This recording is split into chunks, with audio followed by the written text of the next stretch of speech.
Hello everyone, this is Bob Ryan from the Shed app.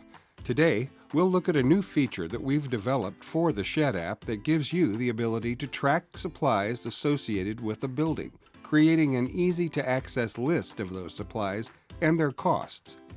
This is so that after they are ordered and received into inventory, supplies can be associated with the building, which will keep track of the count and cost of each supply used in the building and provide a total list of supplies for each building.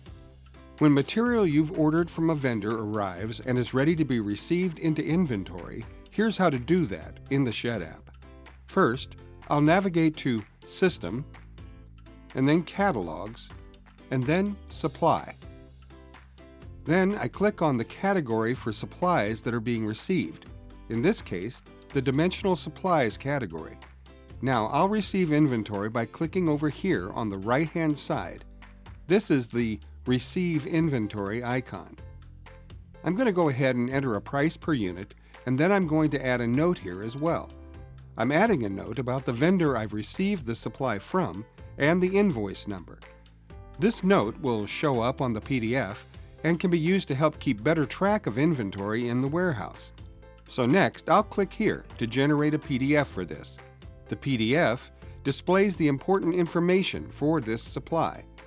It can be printed out and attached to inventory in your warehouse, and then, when supplies are withdrawn from inventory for use in a building, this QR code can be scanned to track the supplies that are being used for the building.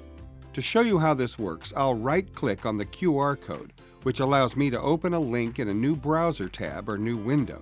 You'll be able to see and open that tab when you create it, even though I can't show browser tabs in this video. Now I'll change to a mobile view. Alright, so this is what it looks like on a phone. You can see all the important information. I have a picture of the supply that's being used and a place to indicate a quantity. Let's just say we're going to use 15. I can type the number in or use the plus to increase the value. Next, I'll select a building. Typing in a serial number shows me a list of available buildings. I'll select one. We've got a picture here of the building that's being referenced. Finally, down here, there's a button to withdraw the supply and a list of the supplies that have already been used in the building. Let's click here to withdraw the supply. Okay, so I've withdrawn 15 units of this 2x6x10 from the inventory, and you'll see down here, they've been added to the list of supplies for this building. Next, let me show you what this looks like and how you can reference it. I begin by returning to the main tab, and I'll close out this PDF. Then I'm going to come over here to my buildings list. That's under Lists and then Buildings. And there's the building that we just added the supply to. If I want to, I can add a column on here that will show me the total supply cost. Or I can click here on the building serial number and be presented with a complete list of supplies here for this building. I can also edit the supply list here if I need to. Alright, so we've made it easier to access the total cost of all your supplies for buildings, which should help your business be just a little more profitable.